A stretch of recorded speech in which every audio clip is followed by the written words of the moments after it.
Hi everyone, welcome back to another video. I'm starting a new series called Talk with Leaders. Today we were meeting a real-life CEO, Dr. Taylor Schreiber, and interviewing him. His company works on biotech drugs and kills cancer in patients. He's an important leader in science and has received many awards. Without further ado, let's get started.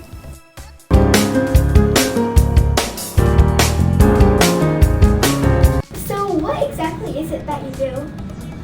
Well, so we run a company called Shattuck Labs Yeah. that is an oncology drug company. And so what we're trying to do at the end of the day is help people with terminal cancers that are otherwise gonna unfortunately kill people. And we do that by building a certain type of drug that's trying to teach somebody's immune system how to fight off a cancer. You've probably gotten vaccines in your life, and at the end of the day, these therapies are trying to do a very similar thing to what a flu vaccine that you might get every year does to your body. It teaches your body how to fight off the flu so that you don't get a severe infection. Right, that's so cool. Yeah, it's pretty neat stuff. When did you first get interested in science? Yeah, good question. So I was about your age, actually, maybe a little bit younger. And when I grew up, neither one of my parents were involved in science. But I had an uncle who was a radiologist at a hospital. Radiologists are people who take x-rays and CT scans and MRIs for people. And my grandfather was unfortunately dying of lung cancer. And when we went to the hospital, when all of our parents were saying their goodbyes to my grandfather, my uncle took all of the grandkids into the radiology part of the hospital. And have you ever heard of something called an ultrasound? Yes, I think vaguely. Okay, yeah, so an ultrasound is like, it's most commonly known, it's used commonly to help look inside a mom's belly when she's pregnant, to look at a baby.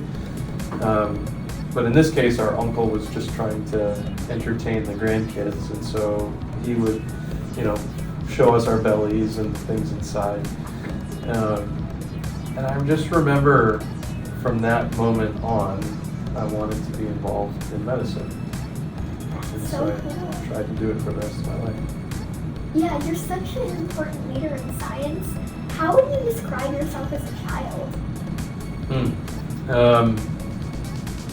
I was always very curious to understand how things worked.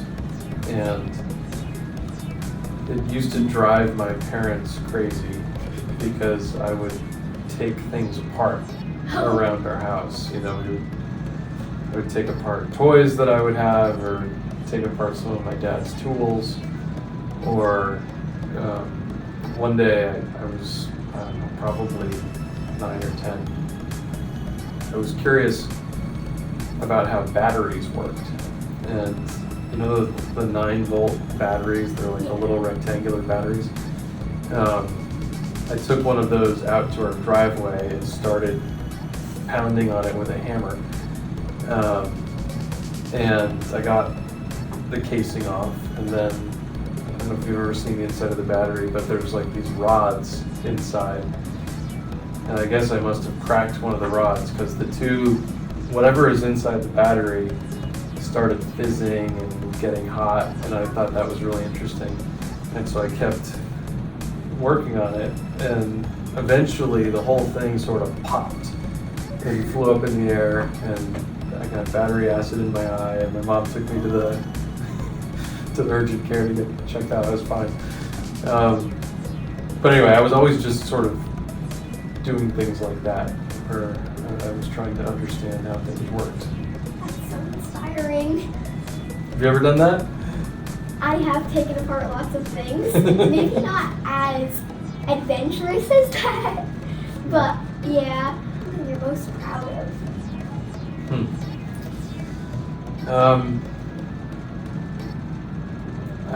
One of the things I'm most proud of at Shattuck is the people that we have in the company and the culture that we've built. And you take a step back, and our what we're trying to do is help people with cancer. And cancer is the ultimate foe for humans, in a manner of speaking. And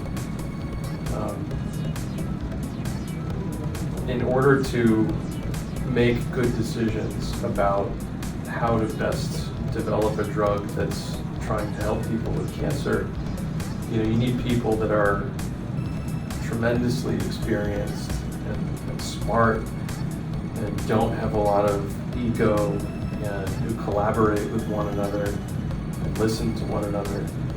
And we've been able to bring together a group of people at Shattuck that does all of those things, and it makes working here fun. And that's probably what I'm most proud of. I want to be just like you when I grow up. You can be. What would be your advice for kids my age about starting their own in science? I think when you're first learning, if you think you're interested in science, then obviously paying attention and taking classes which will teach you some of the basics of science and how our cells work and how our bodies work and how DNA and RNA turn into proteins and things like that. Getting comfortable with the basic science is really important, and in the process you'll probably know, is this something that I really love learning about or not?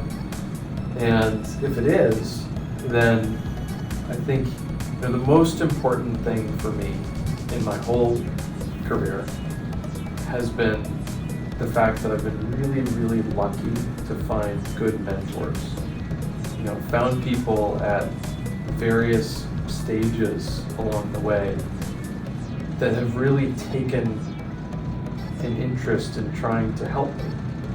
And that means letting me do things that I didn't know how to do yet, teaching me things that I didn't know, and ultimately giving me some independence to try to learn things on my own and make my own mistakes. And I think that was the most important thing. And so as you, or anyone, grows and develops an interest in science, there's tons of academic labs and company labs. We sponsor a summer intern program every year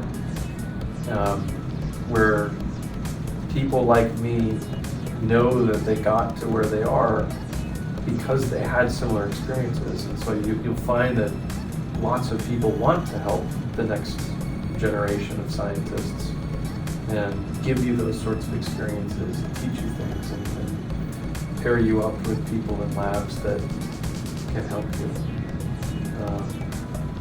And that's true in the biological sciences where I've always been, but I think it's true in other science fields as well, environmental science or chemistry or marine biology or things like that too. Wow, that was such an inspiring interview. As Dr. Schreiber said, remember to follow your passions